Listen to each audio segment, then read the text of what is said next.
Welcome to The Big Picture. I'm Garrard McClendon, and this is the show that brings you news, views, and controversial commentary on the issues of the day. I'm joined by my co-host, Teddy McClendon from McClendonReport.com. Welcome to the show. Today we're going to talk about the anti-intellectualism in the black community. Why are black SAT, I-STEP, Stay 9, and Terra Nova scores lower than any other ethnic group? Let's get right into this, Theo. What's going on with this, man? I mean, what are we looking at?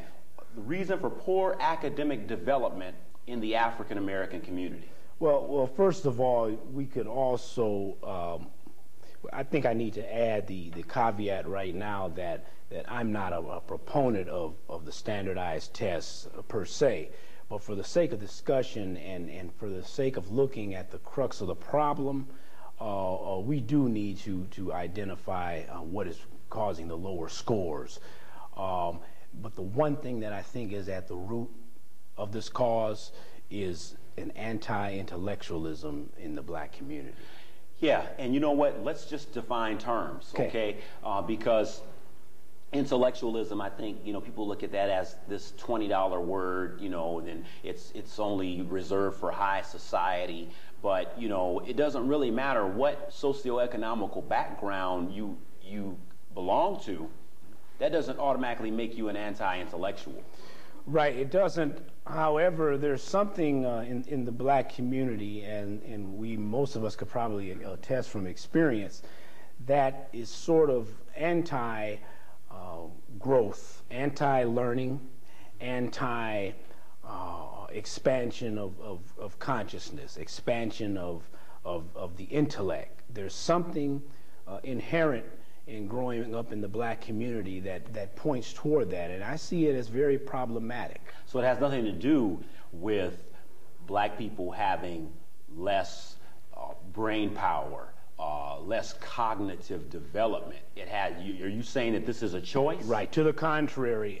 In fact, from youngsters I grew up with, and after having traveled through many parts of the country and through many different strata, I actually find a lot of the native intelligence of inhabitants of the black community as being perhaps superior in many ways to people in the larger population. Okay, however, what do you mean by superior? Well, it seems like black people can really be very creative in the way they do things, the way we do things. However, it's not really applauded, and it's not really something that is identified or applauded, for lack of a better word. Okay, well, that's something that's encouraged. We really have to define terms here, because this gets us back to the standardized test. Okay. And I don't want to go off on test bias and all that stuff. Okay. Because I strongly believe that that's a cop-out. Okay. When people say, oh, the tests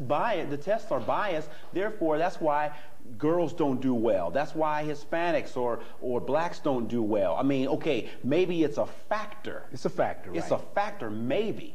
But when you it's not maybe. It is a factor. Okay, it's a factor. But should the emphasis be on changing the test, or should the emphasis be on making people aware that they're going to take a test that they're going to have to step up? I agree. Making people step up to the challenge. Because let's face it, and we can talk about affirmative action all day, and we can talk about biased tests, but the question becomes, do you want to change the test, or do you want to raise the bar and start teaching children what they need? Come on, 64% of African American fourth graders are functionally illiterate.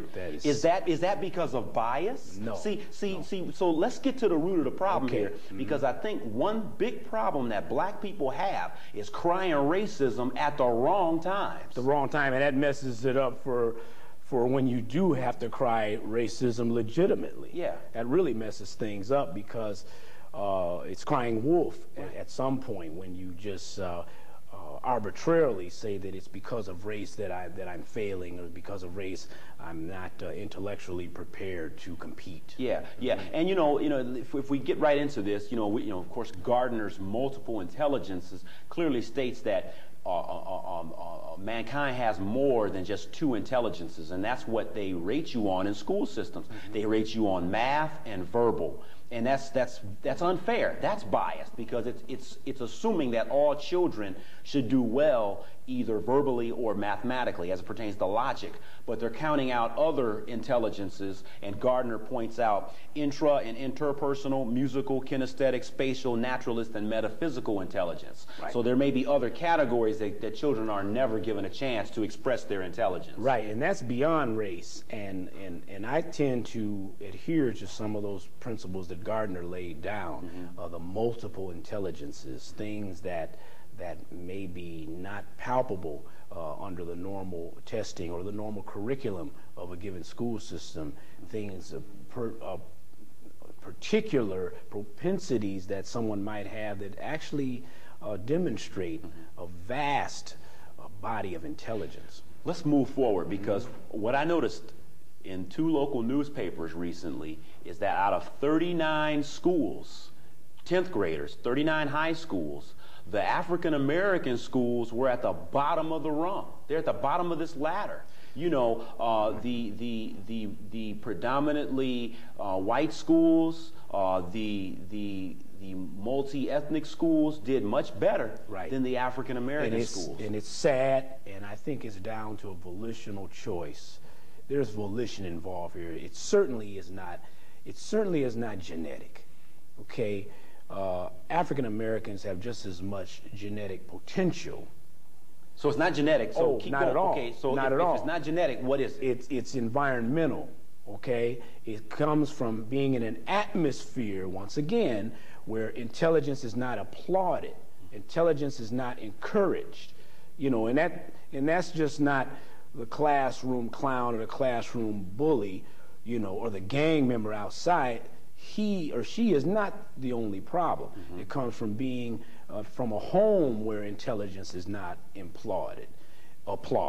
It comes from being in a school system where it's not applauded, or in respect out of certain inner city or black school systems. With respect to black school systems, what I find is most of the time is spent disciplining children when it should be spent teaching them.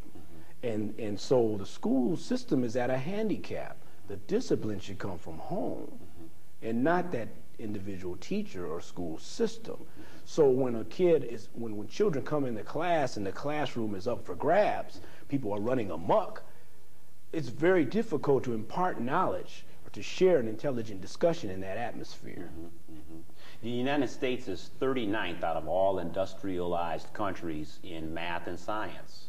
You know, what's sad is this is something that we're really not paying attention to. I mean, we're just kind of saying, you know, okay, no child left behind, and, you know, we're just kind of throwing these terms and these plans out there, and we're really not doing anything for the people that are in the middle and the people that are at the bottom. It is sad in presumably the most advanced country on earth, that we're 39th in K through 12 education. But see, therein might be another bias too, because the high-end schools in America can probably compete around the globe. But it's the fact that the lower-end schools, red public schools, are at a level that is perhaps inferior to schools around the rest of the world. Okay, I want to start getting to the crux of how we can remedy some of these pathologies, because we know the statistics. We're going to be laying them out throughout the whole show today. 90 million adults in the United States have literacy skills that they need to function, that do not have the literacy skills they need to function in our increasingly complex economics. 90 million Americans.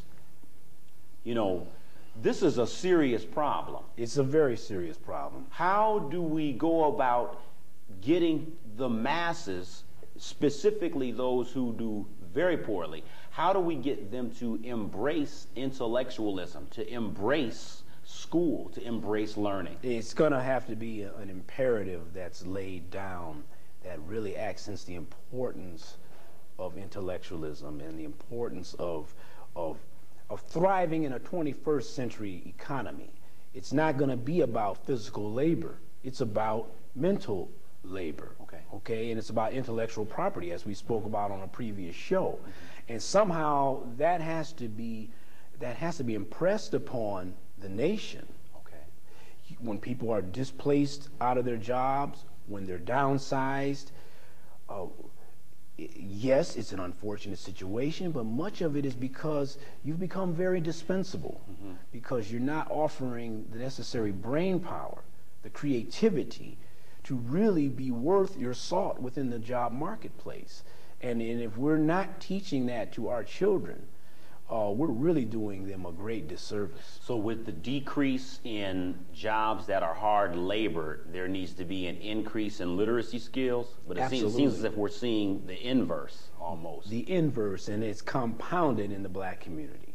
It's really compounded because it's not, once again, applauded. I need to come up with another term. It's not encouraged. It's not nurtured. Why? Why though? I mean, you know, if ancestors and grandparents were saying, get an education, and you come through the civil rights movement and we shall overcome and all that, and now we come through the 70s and the 80s, and you know, African Americans are no longer in quote unquote chattel slavery, we can get jobs now, we can go to college, you know, why does the community still embrace, you know, illiteracy, and why does the community think that that good grades and going to college is square? You know, where does that mindset come from?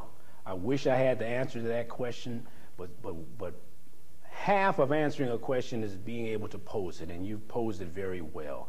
Somewhere in our background or in our environment, we've embraced the perverted equation of intelligence and knowledge and literacy being equivalent to being white.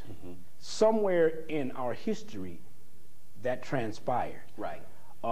You being the educator might be able to enlighten me on this, but I do know it as just being an African American person growing up in the black community, that intellectualism was never really smiled upon, save individual homes and save certain groups, support groups, as it were, in our case, each other and our other brother, and some other intellectual friends. However, by and large, it's not smiled upon. So I don't know where that happened and how it happened.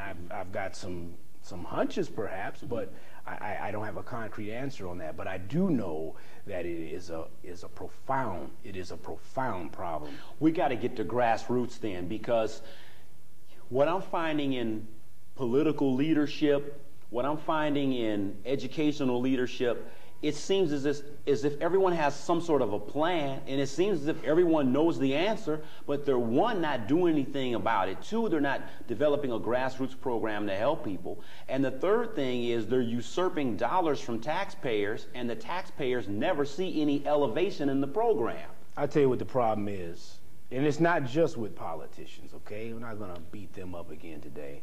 It's not just politicians, but perhaps it's human nature that if you have a little more knowledge than the guy next door, if you have a little more knowledge than your colleagues, then you feel more indispensable. And hence, you want to use that as an advantage over your fellow man. And so that's where the deception creeps in, where you don't want to have an educated constituency. You don't want to have an educated neighborhood, because you want to be superior. And I think that's a great flaw in the human drama right now. And you really see it in the black community. African Americans score 186 points lower on average than whites on the SATs. You know, in the next segment, we're going to talk about, you know, affirmative action a little bit more, and talk about should black students be incentivized by giving extra points to get into college, you know. But, you know, I want to figure out how we can close this gap, because earlier you said it's not genetic, but African Americans seem to be the ones that are scoring lower on these tests. You mentioned environment, and we want to talk about that a little bit more in the next segment as well. Yes, indeed. You know, because, you know, this I want to get to the heart of this matter today. Me too. Because a country is only as good as it's the least of these. Right. Absolutely. You know. Continue. Stay tuned. There's a big picture. We're going to be talking about anti-intellectualism in the African American community and throughout the United States. Back in a moment.